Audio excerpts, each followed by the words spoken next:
So Bobby was first diagnosed with cancer when he was 5, neuroblastoma, and he had a relapse at 10. And then his last diagnosis was as a freshman at Duke when he was 18.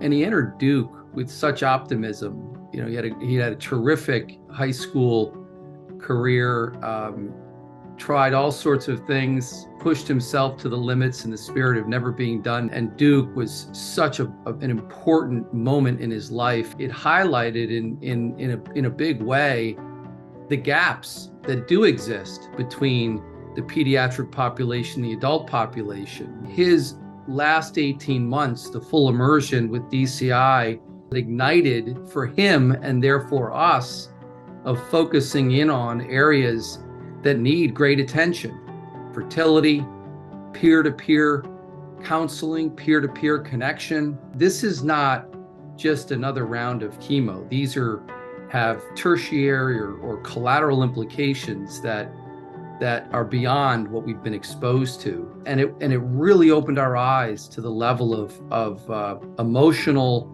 challenge that this population faces. This peer-to-peer coaching program, the peer-to-peer communication, dialogue, relationship was so powerful.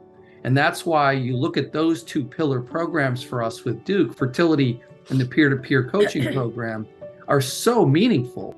The idea of providing comfort, support, taking a worry off the table that says, yes, fertility could be a challenge, but we're going to do everything we can to make it easy for you to go down the road that you'd like to go down, with funding not being an issue.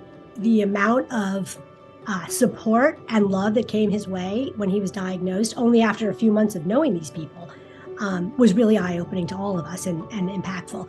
His fraternity ran a head shaving event to raise awareness for adolescent and young adult cancer. If you told me that a bunch of kids could raise $100,000 shaving your head, I would tell you you're crazy. The way they've embraced the mission, appreciate its significance, and are raising literally hundreds of thousands of dollars that is now permeating beyond Duke campus into other communities with those who have graduated, blows my mind. So the mission of the I'm Not Done Yet Foundation, really our overarching goal is to help raise awareness for the voids in AYA cancer care and survivorship. We realized early on that no amount of philanthropy is too small. And it's appreciated, and it can be a meaningful donation. And the partnerships that we developed right from the beginning go a long way for that. For those that want to get involved, just get started. DCI makes it easy.